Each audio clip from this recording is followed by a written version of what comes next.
ล่อยหัดว่างหัดปล่อยหัดว่างคือให้ละ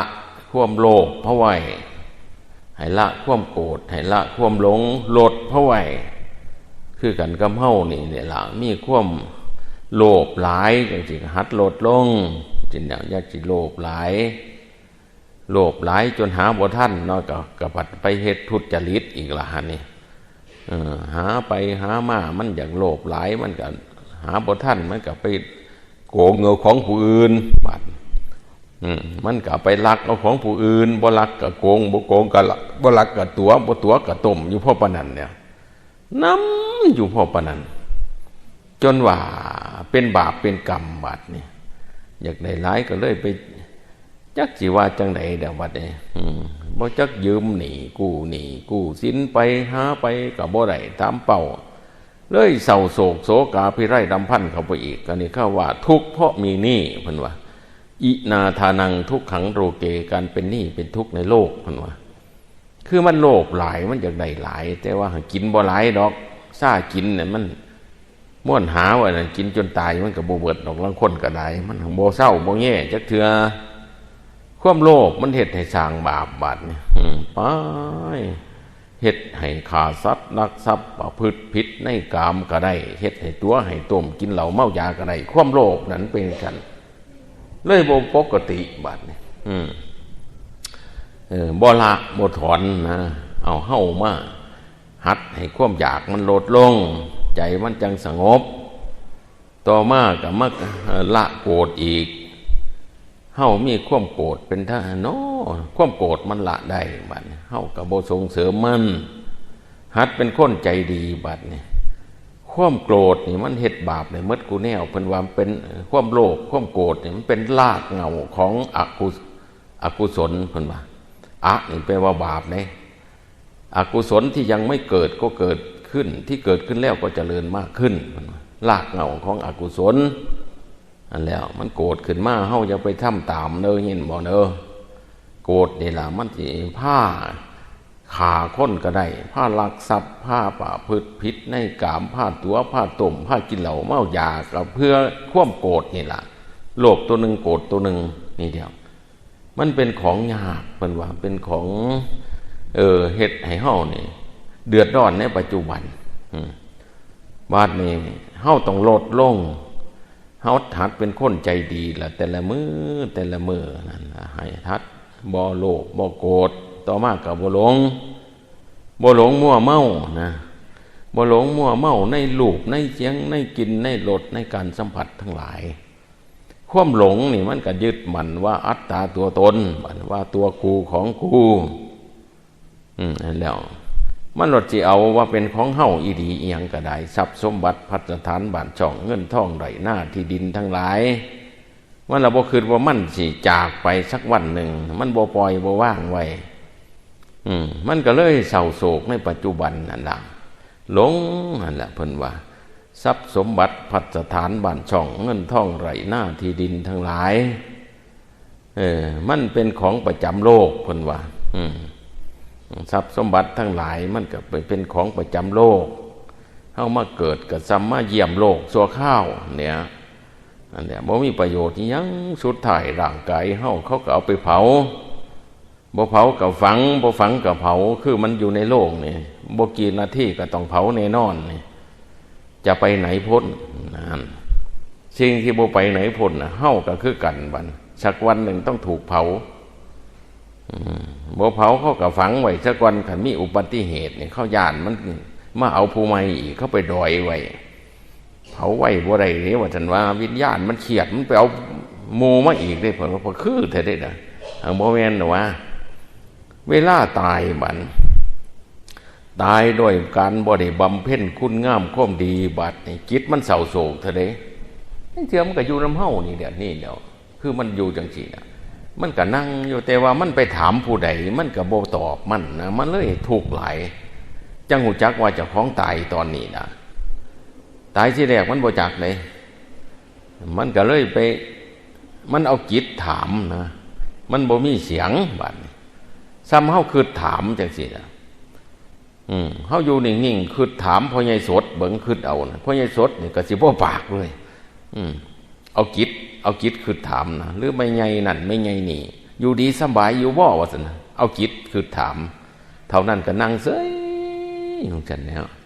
ของมันอยู่คนแหละโลกแล้วก็ว่าได้ซะมันถามกันบ่ได้มันบ่มีเสียง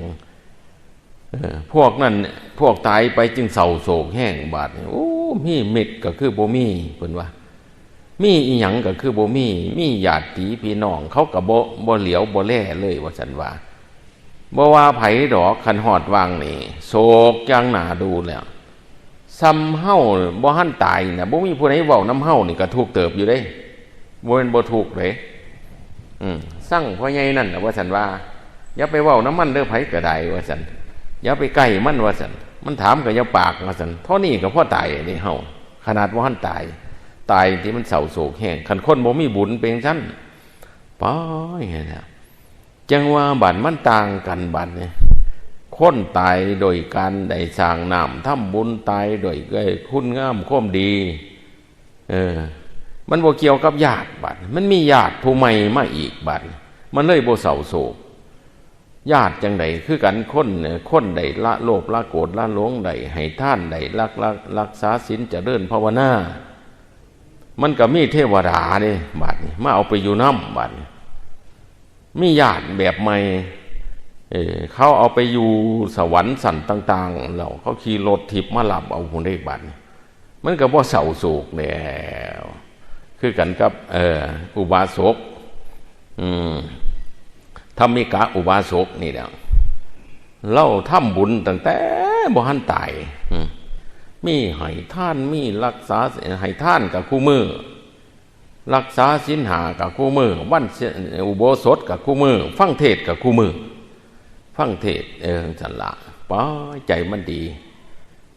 อันเนี้ยฟังเทศป้ามันติดอกติดใจในคุณงามความดีนะไม่ออกไม่อันพอออกธรรมิกาอุบาสกเจริญโยงสันบ่ขาดเด้บ่คืออันพอออกมันช่วยคำคาเด้ศีลก็บ่มีจักตัวบัดงานโสภสิกินแต่เหล้าบัดตาเปียกยิ้มงี้จังเด้บางบ้านดอกว่าบ้านนี่ก็สิมีเราคอยกาเบิ่งนั้นมันบ่ได้เรื่องปานใดดอกแต่ว่าก็บาปเองดอกเดี๋ยวก็ตายดอกบาปนี่มันเป็นจังซั่นที่ละบัดมันก็เลยไปแล้วบัดนี้เฮาก็เทวดามาเอาไปอยู่นำบัดก่อนสิตายก็ว่าเทวดามาญาติกันอีกเทวดา6ชั้นจาตูมดาวดึงย่ามาดูสิทธินิมมานรดีปรมิสาวสวัสดีสวรรค์แต่ละชั้นไผก็อย่างใดคนดีไปอยู่นำบัดเอารถทิพย์มาเลี้ยงสลายไว้เราบ่ทันตายก่อนสิตายเราให้นิมนต์พระมาเทศน์ให้ฟังคือกันก็ฟังเทศน์จังซี่น่ะมาฟังเทศฟังแต่ก่อนบ่ทันตายคนใดตายแล้วก็มาจังซี่ก็บ่จักแล้วผู้เพิ่นตายเนี่ยบ่ได้ฟังเทศปานใดเด้ฟังก็บ่จักเรื่องดอกมันตายแล้วจังว่าเทศนี่เทศให้คนเป็นฟังเด้กุศลอกศลาหมู่นี่ให้คนเป็นเด้เฮานี่มันก็บ่ทันตายเลยอาศัยคนตายเป็นอารมณ์ก็อยากให้ท่านอยากรักษาศีลอยากจะเลิ่นภาวนาฟังเทศก็ถือกี่ดอกเอาพามาเทศให้ฟังคันมีผู้เทศนะสัมกุศลาเนี่ยเขาก็เอิ้นเทศได้กุศลาธรรมากุศลาธรรมาคนเฮามันก็มีกุศลหนึ่งคือบุญอกุศลาคือบาปอภยกตาธรรมาบ่บาปบ่บุญว่าอันแล้วนี่เพิ่นเว้าไปอีกกุศหรือว่าวิปากาธรรมาวิปากาธรรมะธรรมาวิบากของกรรมเพิ่นว่าวิบากของกรรมดีวิบากของกรรมชั่วก็มีอีกมันสิติดตามไปอีกเพิ่นว่าในภพหน้าชาติหน้าอีกสินะกุศลนั่นเพิ่นเว้าไปเพราะมันก็บ่จักแล้วก็ว่าเฮ็ดให้คนตายเพราะว่าที่จริงก็คนเป็นคือไม่ออกฟังอยู่นี่ได้บุญเด้ได้บุญก่อนตายมื้อนี้มันเป็นผู้นี้มื้อหน้ามันสิแม่นเฮาเพิ่นว่าให้คิดไว้จังซั่นไปไม่กลับหลับไม่ตื่นฟื้นไม่มีหนีไม่พ้นคนต่อไปคือเราให้คิดไว้จังซั่นเล่านี่ก็หมายก็ว่าเฮาผู้นั่งสู่คนนี่ล่ะ บ่ผู้หนึงกับผู้หนึงล่ะสิตายผู้ต่อไปนี่บ่ดีตักหมดพระพุ่นแล้วแต่ว่าก็จะเฝ้าตายได้พระมันแห่งอึดหว่าให้ซุ่มหมู่เจ้าล่ะตายเพื่ออาจารย์ศิศักดิ์แน่ตายเพื่อข่อยนำมันบวชบ่ได้ตายก็บ่เป็นหยังดอกข่อยสิสวดกุศลาให้ข่อยให้มันยืนให้เจ้าหมู่เจ้าคิดไว้จังซั่นให้พระทานนี่ยืนว่าซั่นเด้อเจ้าอย่ามาว่าให้ข่อยเด้ว่าโอ้ยเทศน์บ่เข้าท่ามันน้ำตายว่าสิว่าเจ้าอย่ามานำข่อยมันสิบ่ได้สวดกุศลาพระก็แห่งตึอึดคือกูมือนี่มันธรรมดาบวชได้ด้นๆคืออาจารย์ชี้ชักเนี่ยมันก็แห้งแต่ดีมันก็หน่อยเอาซะแต่แท้บวชเท่าไรปีเพิ่นก็อยู่ได้อยู่แต่ว่าผู้ที่มาบวชนำมันทำบ่ค่อยมีปานใดเด้นะเพิ่นก็อยู่ไปจังซั่นล่ะซ้ำตายเท่านี้ก็ได้จักสิไปฮอดมื้อใดคันตายมื้อใดก็สิได้ห่างมื้อนั้นตัวห้องอยู่หน่อยอพอลโลเวยองค์เดียวหรือ2องค์นั่นแหละเป็นจังสันนี่จักสิเฮ็ดจังไหนวัดเนี่ยเขาก็มามอบให้ข่อยรวยเอาจังรวยจนบ่จักสิเอาเด้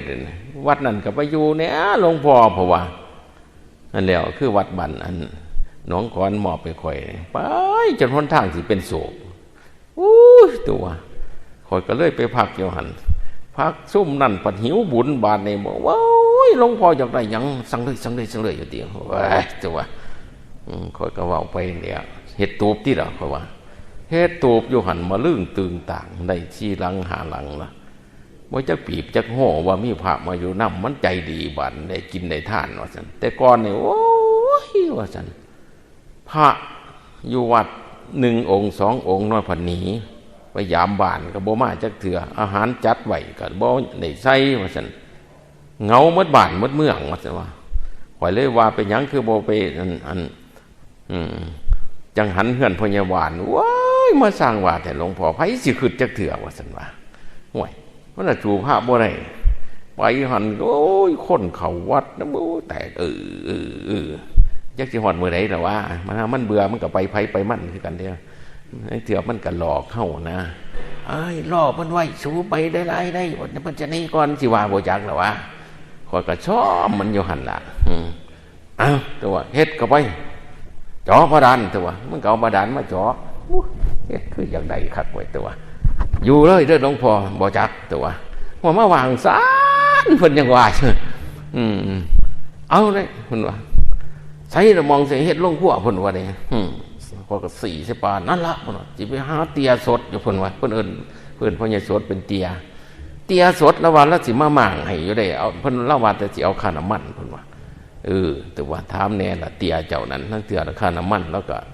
เงินบ่มีบ่ได้เด้รถเล่าก็กินน้ำมันแต่ว่าอย่าไปเส้นเราได้บ่เพิ่นว่า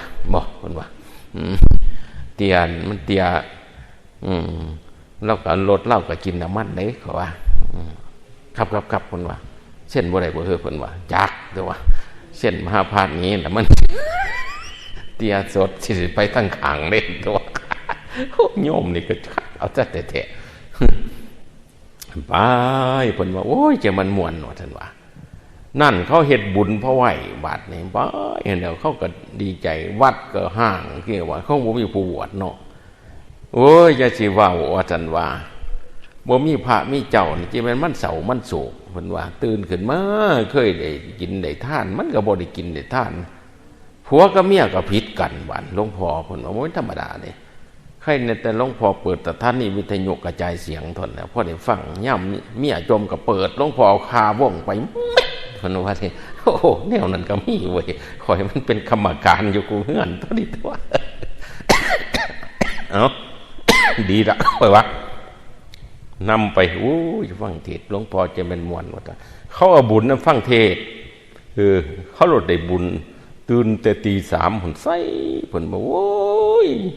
จีเป็นมวลหลายว่าจันไว้เรื่องว่ามันกระเบาซื่อๆกับบ่จักกระบ่หลงดอกว่าสมอเขาว่าในบุญหลายแล้วเว้ยเพิ่นว่าที่ว่างคือแต่อาหารบ่อึดเลยจักสิฮอดมื้อใดแต่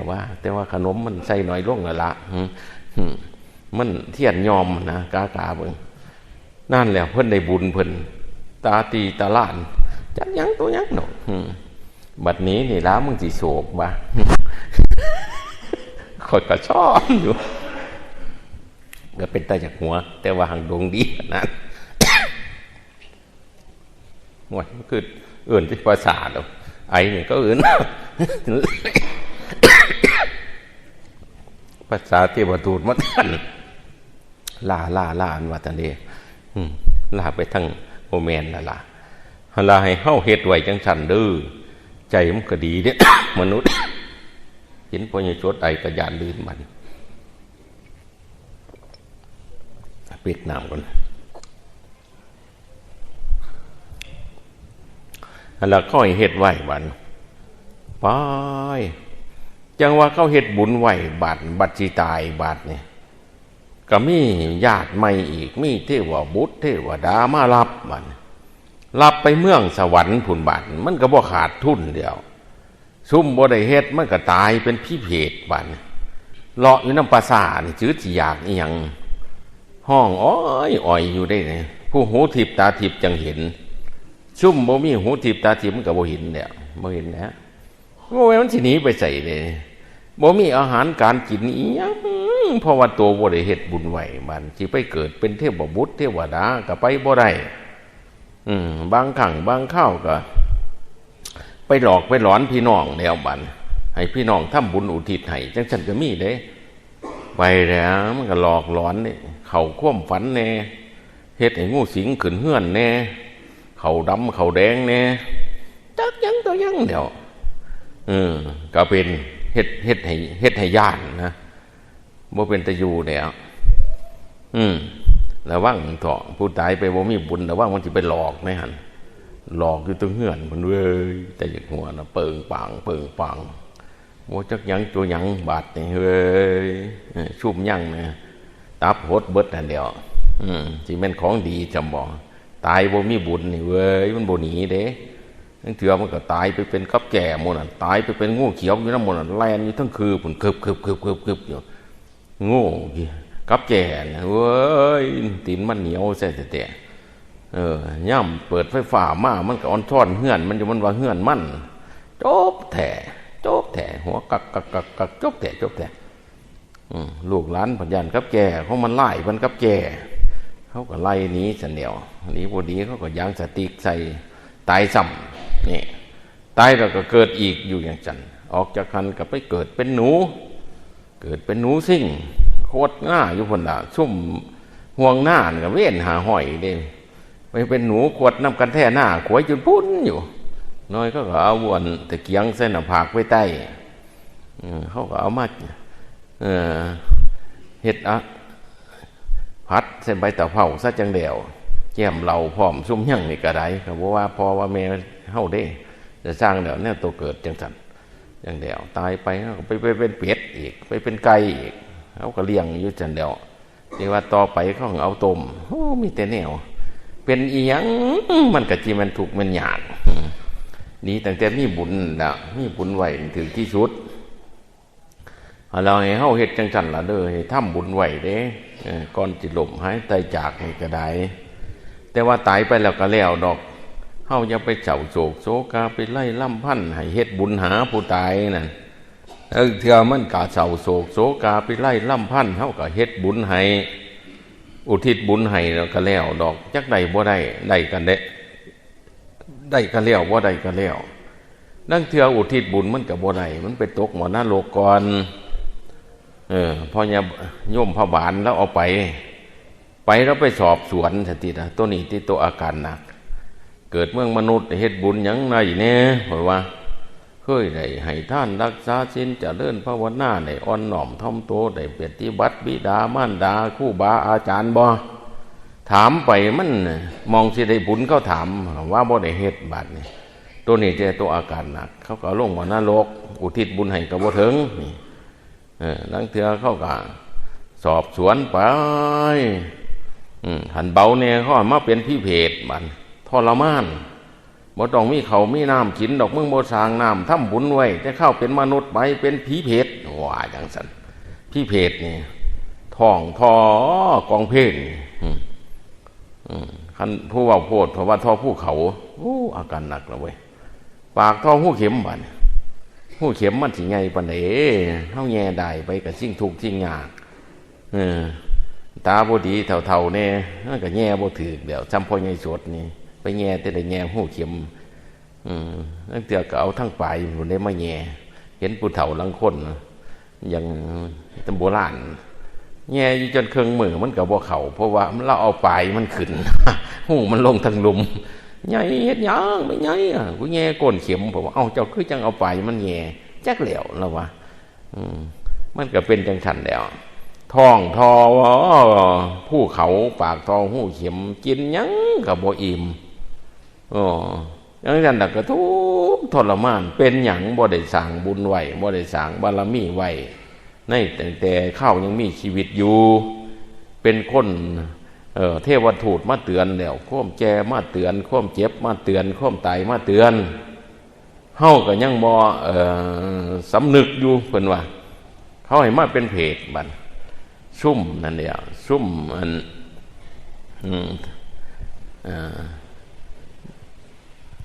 พ่อสิให้เป็นเพศก็เป็นให้ทรมานซุ่มได้โลภเอาเด่นให้เด่นหน้าเขาก็ให้มายืนแบกขี้ดินบาดนี่แบกอยู่หั่นละไผบอกมึงโลภว่าซั่นว่าเอาจนว่าเฮาเมื่อยเฮาเข็ดเฮาหลาบนั่งลงก็บ่ได้ย่อลงมันก็เขาก็ยืดขึ้นพญากรรมน่ะมันยืดขึ้นแบกอยู่หั่นห้องไห้อยู่ทิ่มก็ทิ่มบ่ออกทิ่มบ่ได้เว้าเป็นตาย้านจำไว้ชุ่มโลภเอาให้เอาหน้ากันน่ะมันใหญ่รักแดนจำพระไว้นะเจ้าอย่าไปยุกยิกเด้นั่นเดี๋ยวไปแบกกี่ดินอยู่ได้น่ะแบกได้หั่นว่ามันธรรมดาได้น่ะเป็นตาญาณแต่ว่าเฮาบ่เห็นดอกมันนั่งยืนอยู่หั่นล่ะพวกตาทิพย์เขานั่งสมาธิไปห้วยเท่านั้นมันก็ยืนแบกกี่ดินอยู่หั่นว่าเฮาก็ใส่จิตไปถามเบิ่งเป็นหยังคือมาแบกดินบ่อยโลภเอาตัวเพิ่นว่าเขาบ่ให้นี้ไปใจเขามายืนอยู่แดนจักเฮ็ดจังได๋เพิ่นว่าบอกพี่บอกน้องผมเด้อว่าซั่นว่าให้ท่านดินเด้อว่านั่นน่ะว่าท่านดินจังได๋เดี๋ยวว่าซั่นว่าเว้ยก็แจไปท่านอยู่วัดพุ่นละเว้ยว่าซั่นละว่ามันไปได้หลายรถอยู่ตัวศพหนึ่งสมน้ำหน้านานไปแจไปให้คือพ่อใหญ่ชดสิดีอยู่เนาะแกคู่เฮ็ดวัดเฮ็ดว่าไว้เด้ให้มันได้บุญเพราะไว้แล้วก็เฮ็ดดีอยู่ดอกล่ะผู้ใดมีรถแมคโครวะก็สิได้บุญน้ำรถอยู่ดอกกาเบิ่งแต่ว่าผู้บ่มีติก็เฮ็ดเอาแน่ฉันน่ะเว้ยเฮ็ดไปให้ได้บุญแนวอื่นไปให้ได้ให้ท่านได้รักษาศีลจะเดินภาวนาได้ฟังเทศน์ก็สุดยอดฉันแล้วตายไปก็ได้ไปสวรรค์ผลสวรรค์ผลอายุมันดนบัดนี้สวรรค์สั้นสุดท้ายเนี่ย 1,600 ปีเมืองมนุษย์เพิ่นว่าจึงเป็นวันหนึ่งคืนหนึ่งของสวรรค์ปรมิสาวสวัสดีเพิ่นว่าบางทีอายุก็ยืนเป็น100 กว่าล้านปีเพิ่นว่าจนลืมมาสร้างน้ำทำบุญเล็กๆน้อยๆแม้แต่ซุ่มบวชบ่ศิกนี่แห่งได้บุญหลายสัตว์ขึ้นเมืองพระพรหมพุ่นเป็นกับกันอายุบัดเนี่ยบ่ได้เลยสวรรค์ไปอีกโอ้อาการหนักเลยไหมหนักทั้งดีเลยจะมาบวชยาสิครูบาอย่าสิไปย่านกับโยมลืนตายแล้วมันบ่ไปใส่หรอกมันเป็นพี่เพศมันบ่ได้กินได้ทานสิกออกไปมันก็บ่มีหยังได้เฮาก็ได้ไปหารอกินเหล้าซุ่มทิศนี่ก็ได้ ออกไปเมื่อไรก็ตอกเราเมื่อนั้นเชื่อบ่ได้ซุ่มนี่ก็ได้สิคือเนี่ยแต่ไม่ออกจำศีลน่ะเขาเจ้าบ่ค่อยกินเหล้าซุ่มนั่งเหลืองๆอยู่นี่สิมื้อใดสิให้ก็ไม่ออกจำศีลมื้อนั้นแล้วเลยละบัดเนี่ยว่ากินเหล้าก็เจงใครเนี่ยแต่ไม่ออกจำศีลนี่แหละเขาบ่กินเหล้าเมายาเขาก็เช็ดสม่ำเสมอแต่ว่าพิษแต่ว่ามันหน่อยบัดเนี่ยเนาะเพราะว่าตายบัดไม่ใหญ่นั่นก็ตายไม่ใหญ่นี่ก็ตายบัดเนี่ยอาจสิเบิดแนวอีกล่ะนี่ซุ่มนุ่มกับผัดเสยอีกล่ะซุ่มไม่ออกนี่ก็ได้บ่ได้สะเทือนใจยังโดดสิพักกันตายเป็นพี่เพศหมดได้เดี๋ยวนั้นหมดโลกาเนี่ยข่อยก็อุกกะอังจังว่าข่อยก็อยากให้ ได้บุญได้กุศลก่อนตายล่ะก็จังว่ามาเทศให้ฟังนะเทศไปจังซั่นล่ะก็จังฟังแล้วมันก็บ่เฮ็ดนำดอกก็จักสิเฮ็ดจังได๋แล้วก็เบิดวิสัยล่ะก็สิเอาเจ้าของละบาดนี้ก็บำเพ็ญภาวนาพาหมู่เฮ็ดเด้ก็ย่านซุ่มพระนี่ข้าเจ้าบ่ได้บุญก็เลยพาประพฤติปฏิบัติอยู่ดงอยู่ป่าพุ่นล่ะไปอยู่ตรงหม่องนั่นแหละป่าซ่าคักๆแหละหลุมเป็นล้ำๆอยู่ทำความคุ้นเคยกับหมู่ไว้ว่าซั่นว่าหมู่ที่ตายไปแล้วเที่ยมันก็มาหยอกซั่นแหละไผว่ามานอนอยู่นี่ติก็เป็นตาย่านเติบอยู่เด้อาตมาดอกว่าติก็เฮ็ดไปจังซั่นล่ะเทื่อขวกคักมันหยอกพระมันก็ม่วนนั่นแหละมันบ่มีทางไปเรียนไปไสมันก็บ่ได้ของอยู่ป่าคันพอออกมันก็เหยียดกิ่งนิ่งนั่นแหละหอดเฮือนมับยามมื้อแลงก็มาบางทีล่ะมาเด้อนั่นพากันมานั่งอยู่เลาะศพสิกล้ามาอยู่บ่ล่ะผู้เดียวนั่นบ่มีทางแล้วตั้งแต่ก็ญาติเฮาลูกเฮานั่นลูกผู้หญิงหรือผู้ชายผู้ตาย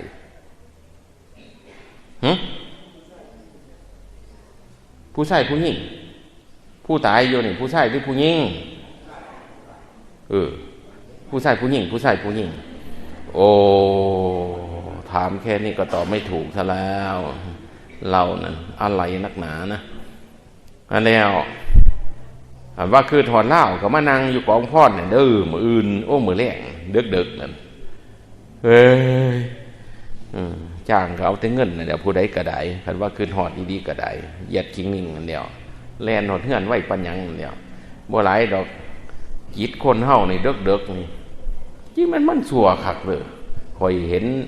พระเห็นเนรดอกอยู่วัดว่าคนตายเนี่ยหมากับปัดหอนว่าแปลกอยู่เลยหมาหน่อยหมาใหญ่ไปพร้อมกันหอนว้าวเห็นหน้าขึ้นฟ้าหอนแลนลงไปทั้งโล่งผู้ใดมันแปลกอยู่อย่างนึงคันคนสิตายเนี่ยหมามันแลนลงไปประสาทมันก็ยืนหอนทิหลีอยู่มองสิเผาหั่นก็คือสิมาก่อนก็บ่จักมาเป็นจังได๋ก็บ่จักมื้ออื่นแท้ระวังเด้อขันดอกไม้มาเด้อตัวแม่นเลยโอ้อาการหนักได้มั้ยผู้ใดไปอยู่ป่าชาเนี่ยก็เว้ยอาการหนักแล้วใจมันดดคิดเดี๋ยวมันคิดย่านเอาบ่มีหยังดอกเด้อบั่นทำใจดีๆเด้อไม่ออกเด้อตายไปก็แล้วดอกคนเฮานี่ก็บ่มีหยังล่ะมีแต่บุญนี่ล่ะปุญญานี่ปรโลกกัสสมิงปฏิทาโหนติปานินันติบุญย่อมเป็นที่พึ่งของสัตว์โลกทั้งหลายเมื่อละโลกนี้ไปแล้วตายไปบัดนี้ก็เฮ็ดบุญไว้นั่นแหละให้ท่านรักษาศีลเจริญภาวนาภาไว้สุดท้ายเฮาสิได้เพิ่งบุญดอกทรัพย์พัฒฐานบ้านช่องเงินทองไหลหน้านี่ก็เพิ่งได้อยู่ชั่วข้าวคันตายไปแล้วมันเพิ่งบ่ได้เอาทำบุญเป็นที่เพิ่งไว้อีกอย่าสิเฮ็ดว่าเฮาสิอยู่ในโลกนี้ไปอยู่นานให้เฮ็ดบุญภาไว้นั่นล่ะทำดีไว้เฮาก็สิเป็นที่เพิ่งใจเฮาก็สิดีเอาเราเริ่มมื้อนี้เด้ออาตมาแสดงธรรมะเห็นสมควรแก่เวลาแล้วล่ะเอาท้ายที่สุดเนี่ยอาตมาจึงขออำนวยอวยพรใจญาติโยมทั้งหลายทุกคนจงประสบแต่ความสุขความเจริญทุกปีพาราตรีการเทอญ